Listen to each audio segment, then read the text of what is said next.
오늘 우리가 읽은 신명기 16장 13절부터 22절까지 주제를 교회의 공동체의 시선은 항상 소외자에게 가 있어야 됩니다 하는 그런 주제로 말씀을 좀 드리려고 합니다. 교회 공동체의 시선은 어디에 가 있어야 되냐? 늘 항상 소외되고 약한 자들에게 가 있어야 된다 하는 말씀입니다. 어제가 어버이 주일이었죠. 네, 여러분 다 카네이션 상화 하나씩 받으셨잖아요. 네. 성경에 요게벳이라 하는 여인이 나옵니다. 요게벳, 여러분 잘 알다시피 요게벳은 모세의 어머니였어요. 모세의 어머니. 그는 모세가 생후 3개월이 되었을 때 모세를 갈대 상자에 담아서 나일강 갈대 사이에 떠내보내리죠. 왜냐하면 바로가 히브리의 아들들을 낳으면 다 나일강에 던지라 하는 명령이 있었기 때문에 더 키우지 못하고 이 아이를 나일강에 던지는 그런 CCM의 요게벳의 노래라 하는 그런 찬양이 있습니다. 그 노래가 아들 모세를 갈대 상자에 담아서 나일강에 떠내보내는 그 요게벳의 마음을 닮았다. 가사 중간에 이런 구절이 있어서 여러분들에게 좀 소개해드리려고 합니다. 어떤 마음이었을까? 그녀의 두 눈엔 눈물이 흐르고 흘러 동그란 눈으로 엄마를 보고 있는 아가의 입을 맞추고 상자를 덮고 강가에 띄우며 간절히 기도했겠지. 정처 없이 강물에 흔들흔들 흘러내려가는 그 상자를 보며 눈을 감아도 보이는 아이와 눈을 맞추며 주저앉아 눈물을 흘렸겠지. 너의 삶의 참 주인, 너의 참 부모이신 하나님 그 손에 너의 삶을 맡긴다. 그가 널 구원하시리, 그가 널 이끄시리라. 그가 널 사용하시리, 그가 널 인도하시리. 이런 찬양이에요. 그 마지막 부분, 너의 삶의 참 주인, 너의 참 부모이신 하나님 그 손에 너의 삶을 맡긴다. 신문에 보니까 이 노래 작사자에 대한 그 소개가 나와서 여러분들에게 말씀을 드리는데, 이 노래 작사자 중에 한 사람이 누구냐면은 염평안 씨라 하는 사람입니다. 이 사람은 쌍둥이 자매의 아빠랍니다.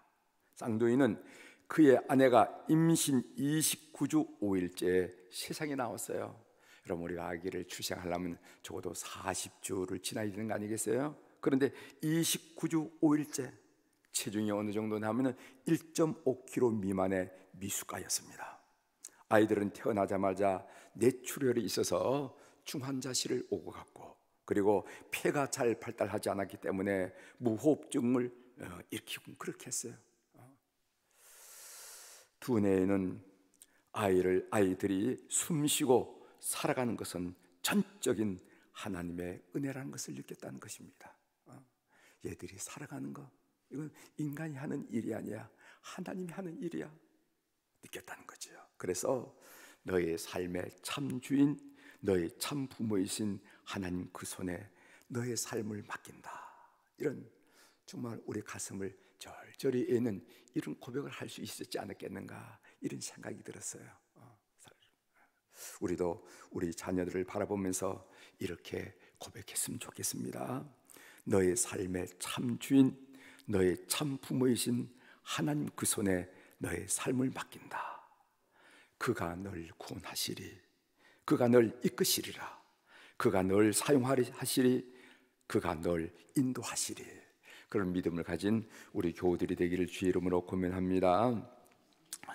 오늘 본문을 읽었는데, 본문에 보면은 이스라엘의 3대 절기 중 하나인 초막절에 관한 규례가 나옵니다. 오늘 신명기 16장 13절인데 한번 같이 읽어보도록 하겠습니다. 너희 타작마당과 시작. 너희 타작마당과 포도주 틀에 소출을 거두어 들인 후에 이레 동안 초막절을 지킬 것이며. 여러분 이스라엘의 3대 절기 잘 아시죠? 이 3대 절기는 이스라엘의 그 중앙 성소에 온 백성들이, 남자들이 다 가서 예배를 드려야 절기를 지켜야 되는데, 그 첫 번째가 유월절입니다. 유월절은 애굽의 속박으로부터 이스라엘 백성들이 해방된 날, 유월절.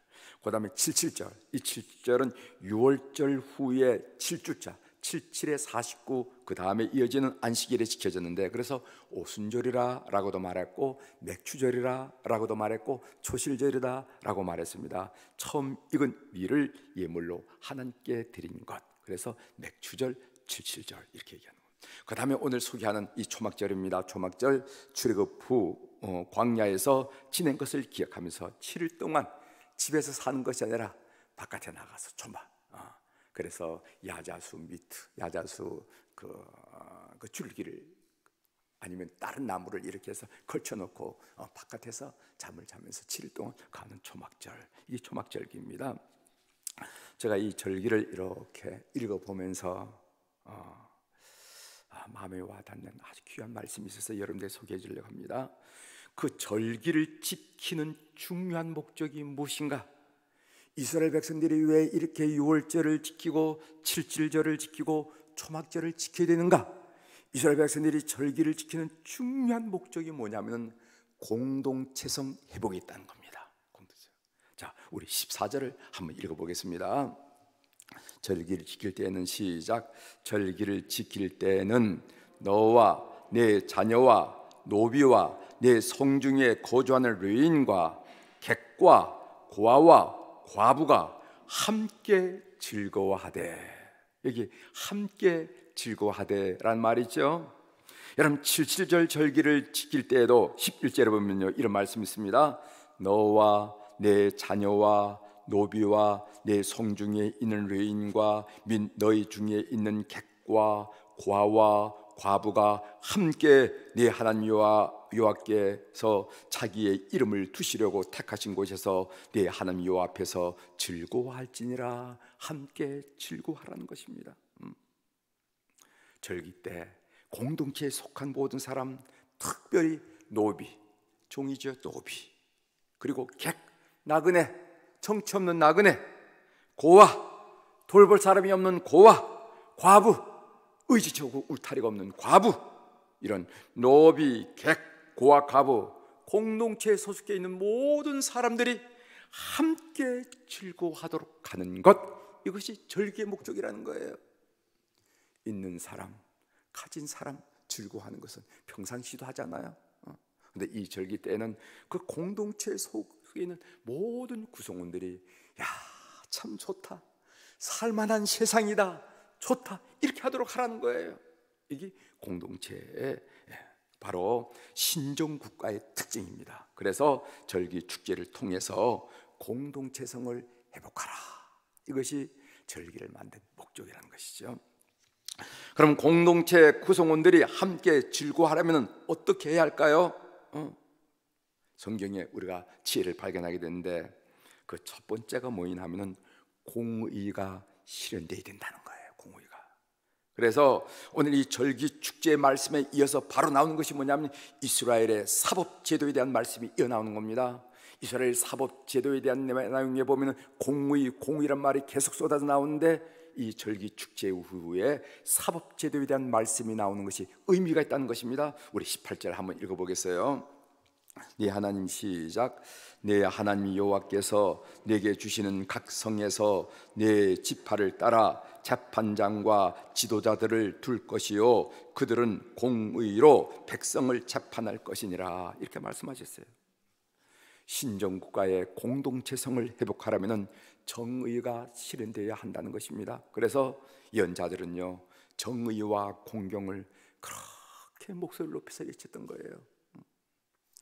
다윗의 왕과 다윗의 후손 신정국가를 이루려면 공의가 실현되어야 된다. 그래서 여러분 아모스 5장 24절에 보면 오직 정의를 물같이 공의를 마르지 않는 강같이 흐르게 할지어다. 연자들이 그렇게 고백한 이유가 뭐예요? 신정국가를 이룬데 가장 중요한 것이 뭐냐면 정의와 공평이라는 거예요. 오늘로 말하면은 기회는 균등하게, 과정은 공정하게, 결과는 정의롭게가 되어야만 온 공동체 구성원들이 함께 즐거워할 수 있다는 것입니다. 여러분, 지도자는요 공의로워야 됩니다. 지도자가 사사로운 탐욕에 사로잡히면은 그로 인해서 억울한 사람이 반드시 그 공동체에 생기기 때문에 그런 거예요. 오늘 우리가 힘들어하는 것은 무엇입니까?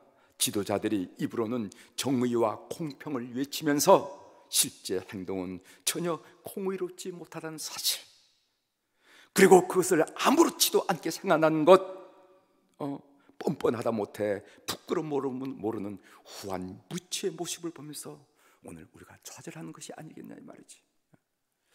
그래서 우리가 공동체 구성원들이 함께 즐거워하기 위해서는 제일 먼저 공의가 실현돼야 된다. 이게 실현되지 않으면 억울한 사람이 생기기 때문에 그렇다는 거예요. 두 번째로 보겠습니다. 공동체 구성원이 함께 즐거워하려면 어떻게 됐는가? 실패자에게 회복, 다시 시작할 기회가 반드시 주어져야 된다는 것입니다. 인생을 살다 보면 실패자가 있지 않겠어요? 그들에게 다시 한번 살아갈 수 있는 기회가 주어진다 해야 된다는 것입니다. 여러분, 참 놀라운 것은 이 초막절이 면제년과 관련이 있다는 사실을 여러분 아십니까? 성경에서 여러분, 절기 6월절, 77절, 초막절인데 이 면제년과 관련이 있는 절기가 초막절이에요. 초막절. 여러분, 한번 제가 읽어드리겠습니다. 신명기 31장 1장 10절인데 신명기 31장 10절인데 제가 읽어드리겠습니다. 모세가 그들에게 명령하여 이르기를 매 7년 끝에 곧 면제년의 초막절에, 이런 말씀. 면제년의 초막절. 여러분, 면제년이라는 것은 무슨 말인가 하면은 매 7년마다, 반드시 7년마다 빚을 탕감해 주라는 것입니다. 빚을 탕감해 주는.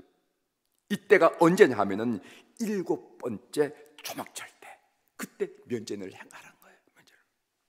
여러분, 생각해 보시길 바랍니다.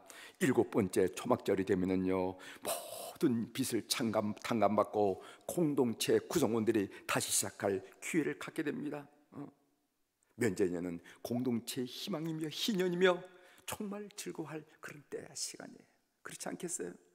그냥 빚에 눌려서 열심히 벌어도 빚 갚기에 급급하던 사람들이 이제 그 때가 돼서 모든 빚을 탕감받으면 얼마나 가벼워지며 삶의 희망을 얻겠냐 이 말이지. 그래서 성경에는요 이 공동체 함께 즐거워하기 위해서 실패자에게 회복하고 다시 시작할 기회를 주라 하면서 이 면제년과 초막절을 연결한 성경 말씀을 우리가 발견할 수 있다는 것입니다. 우리나라에도 안전망이 촘촘하고 견고해서 모든 실패자들이 다시 시작할 기회를 갖는 그런 세상이 되었으면 참 좋겠다 하는 생각을 했습니다. 이것이 바로 이스라엘의 절기 정신이라는 거예요. 그냥 모여서 웃고 노는 게 아니라 그 절기에는 이런 정신이 있다 하는 것을 오늘 여러분들께 말씀을 드리는 것입니다. 삶의 적용으로 말씀을 드리겠습니다. 교회가 이 시대의 모든 아픔과 문제를 해결할 수는 없습니다. 근대 국가가 출현한 이후로 교회의 역할이란, 국가가 다 하는 거 아니겠어요? 교회 역할은 기초가 있고 기초. 우리가 교회가 이 세상의 모든 문제를 해결하는 그런 시대는 지나갔다는 거죠. 이미 지났습니다. 그러나 우리가 분명한 것은 무엇이냐면은 우리 교회 공동체가, 우리 교우들이 끊임없이 교우들의 시선과 교회의 시선이 누구에게 가 있어야 되냐면 소외자와 약자에게 가 있어야 된다는 거예요. 교회 공동체의 소외자와 약자에게, 그리고 이 민족 공동체의 소외자와 약자에게, 그리고 이 세상 열방의 소외자와 약자에게 늘 시선이 가 있어야 된다는 것입니다. 이것이 바로 이스라엘의 절기 정신이고, 이런 구약을 배우는 우리 성도들이 마음속에 꼭 간직해야 할 정신이라 하는 것을 여러분 아시기를 바랍니다.